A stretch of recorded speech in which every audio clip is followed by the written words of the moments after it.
আচ্ছা, আমি গ্রামের বাড়িতে আসছি। গ্রামের বাড়িতে ছুটিতে এসে আলু তুলতেছি। আসলে কয়েকদিন আগে লেবু নেওয়ার যে কাহিনীটা হলো, তো এই জন্য আর কি আলু নিয়ে একটা ছোট কথাবার্তা বলার জন্য আপনাদের সামনে আসছি। তো আলু জিনিসটা হচ্ছে যে তরকারির সবচেয়ে প্রয়োজনীয় জিনিসটা হচ্ছে এই আলু। তো আলুর ব্যাপারটা হচ্ছে যে আলু ৮০ থেকে ১০০ দিনের মধ্যেই উঠে যায়।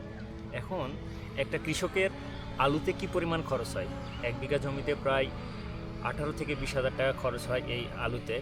এবং দুঃখের বিষয় হচ্ছে যে সে তার পুরোপুরি টাকাটা পায় না। কেন পায় না? সেটা আপনাকে দেখতে হবে। আপনি যখনই ৫০ টাকার আলু লেগে যায় তখনই আপনার হা হতাশ শুরু হয় শহরে, কিন্তু কৃষক যে কী পরিমাণ কষ্ট করতেছে সেটা তো আপনারা দেখতেছেন না। তো এখানে ব্যাপারটা হচ্ছে যে আলু এখন বাজার দর হচ্ছে ৪০০ থেকে ৪৩০ টাকা মন। তাও ১ মন আলু হবে ৪৩ কেজিতে। এখন আপনাকে বুঝতে হবে তাহলে ১ বিঘা জমিতে কতখানি আলু হবে? ১ বিঘা জমিতে ৭০-৮০, ভালো হলে ৯০ মন আলু হবে। তাহলে চিন্তা করেন আপনি ৯০ বা ৭০-৮০ মন আলু ৪৩০ টাকা মন, চাও সেখানে আপনাকে দিতে হবে ৪৩ কেজিতে মন। এখন আপনি বলবেন তাহলে আপনি কোল্ড স্টোরে রেখে দেন আলু।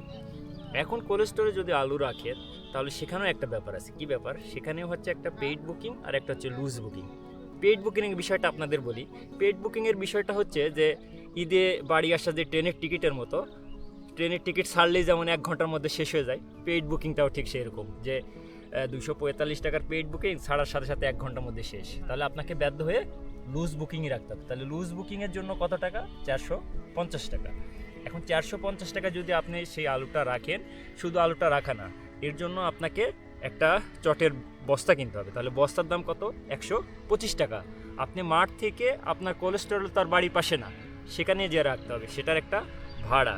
তাহলে শেষ অবধি দেখা যায় যে আপনি আলু করার পর আপনার যে পরিশ্রমটা আছে, এই পরিশ্রমটা দিয়ে শুধু অল্প কিছু টাকাটা টিকে, বাকিটাই কি মধ্যস্বত্বভোগী, অর্থাৎ কৃষকও পায় না আর যারা রাখে তারাও পায় না। এরা হচ্ছে মধ্যস্বত্বভোগী, মানে যারা আলুর সাথে সংযুক্তই না কিন্তু আলু একটা সময় কিনে রাখে, তারাই এর সুবিধাটা নেয়। এই জন্যই আগের সরকারের আমলে মন্ত্রী না কে যেন বলছিল যে আমরা বেশি করে আলু খাই, ভাতের উপর চাপ কমায়। আমি এই কথার সাথে মোটামুটি পুরোপুরি একমত। আমাদের যেহেতু আলু উৎপাদন করি, তাহলে আমরা সেই আলুর ন্যায্য দাম কেন কৃষককে দেব না? তো ধন্যবাদ, সবাই ভালো থাকবেন। আসলে ছোটোবেলা থেকেই আমরা বাড়ির কাজের সাহায্য সহযোগিতা করি। তো আসলে নিজের কাজের মধ্যে আসলে কোনো লজ্জা নেই। আমি ছুটিতে এসে আলু তুলতেছি।